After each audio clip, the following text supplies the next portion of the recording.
Hey everyone, Voltas here, coming through your speakers. And today we've got a 1v1 matchup on Metalopolis. This is part of the IEM Season 6 Global Challenge. I believe this is a European-centric tournament, and I think I've cast a couple matches already from here. Mousesports and this Elfi guy has kind of spawned my interest, so we're going to do a couple more matches. So let's get this thing started!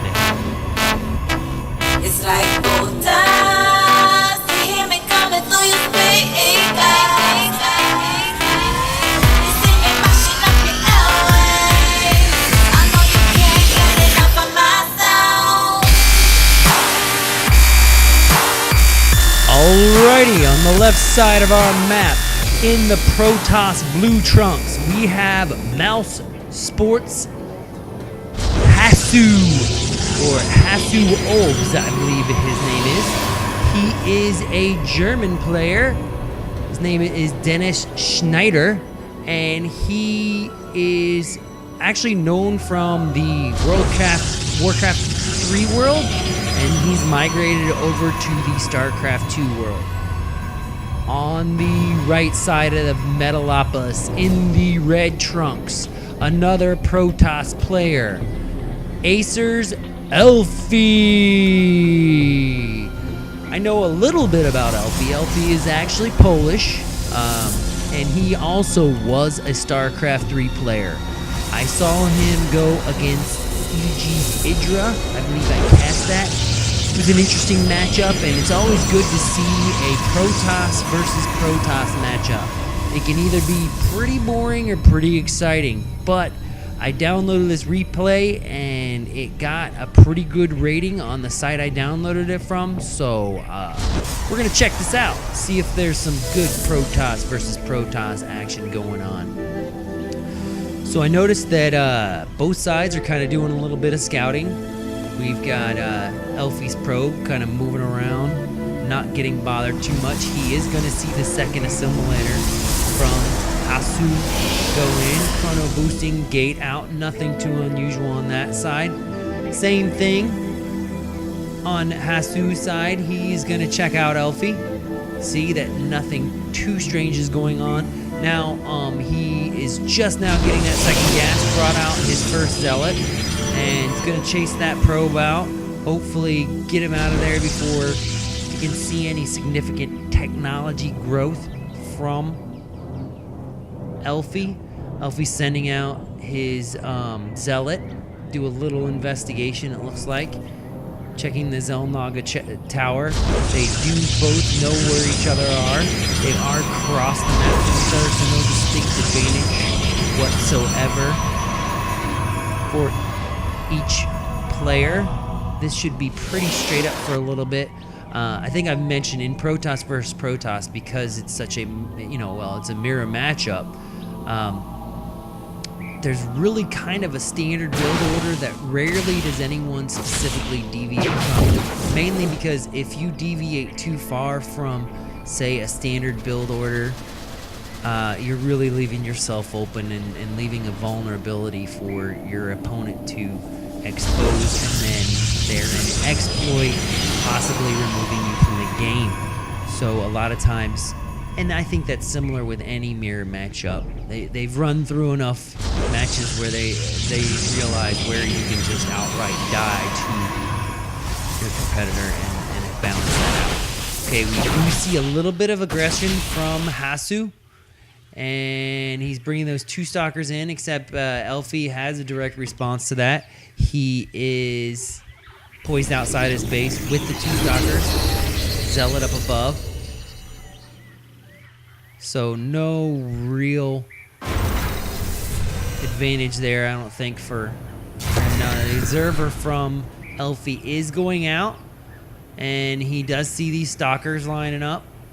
I'm not sure if he's going to see anything significantly different, and Hasu also has an observer going out. So again, you know, we're in a position right now where you don't see a lot of deviation in the builds, but oftentimes that can make for a really interesting game.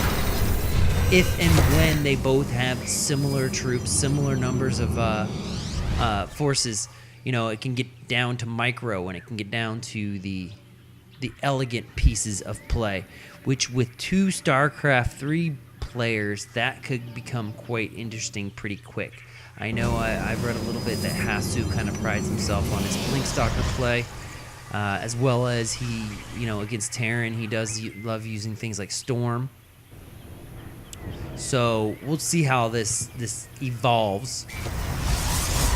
Elfi is putting up a pylon, possibly to warp in units for some aggression. Trying to round up Hasu's stalkers, and he's got him on the hill. Now there is an immortal on the high ground, which could probably, well, I guess it does scare off Elfi at this time. Really fighting uphill against an immortal, it's pretty dangerous. Quite the DPS out of those things, as well as they can tank pretty well. And as you can see, he's got 2 immortals right now. He has teched up to Stargate, so he's gonna have a Phoenix or 2 on the field, at least 2.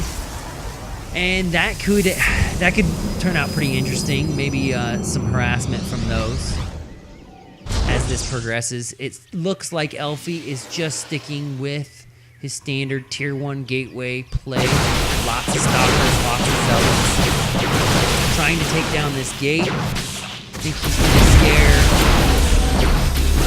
Hasu out, and the engagement starts. It looks like they're pretty well matched up, trying to, okay, they targeted down the 1 immortal, backing up, trying to do some micro. Blinked in, trying to take down the 2nd immortal, and it looks like they are going to get the 2nd immortal. Now it's really just down to zealots and stalkers. It looks like Hasu is going to hold off this aggression. Elfi trying to blink back, trying to reinforce. I'm not sure if that was necessarily a win for Elfi. He did get those 2 immortals. Hasu is backing off. Now he's bringing in his zealots, trying to lift up some of the stalkers to alleviate some of the pain of all those stalkers coming up the hill. More zealots warping in, taking on those gateway units that blinked in. Okay, now he's starting to bring his probes in. Is he going to be able to hold this off? He's losing a couple probes. I don't see. Okay, we've got zealots and probes surrounding what's left of the stalkers up here. More stalkers coming in to reinforce. Not a lot of damage. Hasu really going on just yet, but he is whittling down. He is putting a lot of pressure on him. Phoenixes are doing a decent job of lifting up, but they are pretty much out of energy at this point. 1 immortal back into play, and Elfi backs off. I'm a little confused and baffled. I'm not sure who won or lost in that engagement. There was a lot of death, a lot of things going on there. But I didn't see anyone really pulling ahead. And if you look at the units lost tab, it's about even. No real significant change. Okay, stalkers are trying to focus down that immortal, which they do so. Trying to micro around, keep those zealots off of them. Doing a decent job, freaking out when in danger. Again, very good micro from both sides, but I just don't see one side tilting the scales. It seems like it's just back and forth, back and forth. You know, that's probably not too uncommon for 2 Warcraft 3 players. Very interesting matchup here. Not just one side dominating the other, back and forth, tit for tat. Again, if we look at the units lost tab, no significant difference. It looks like Mouser, Hasu's count is a little bit lower, but honestly, with the number of immortals that have gone down and with the pressure that he's got in his home base, and possibly some of those were probes, still pretty darn close. Pressure is going to continue from Elfi, doing this soft contain outside of Hasu's main base. Neither side has expanded. So I'm assuming both sides are running low on minerals. Who is going to stop this relentless assault? Who is going to back off and try to set up a second base? Because someone's going to run out of minerals someday soon. We see another light engagement. More zealots coming in for Elfi. Alright, looks like Hasu is kind of moving down, kind of pushing Elfi back. Elfi is relenting. He realizes that he's got to set up some kind of second base because he is running out. He's also supply boxed because of that last pylon going down. He is in full retreat now, which isn't necessarily a bad thing. Now we are going to see some pressure, some direct pressure from Hasu in response.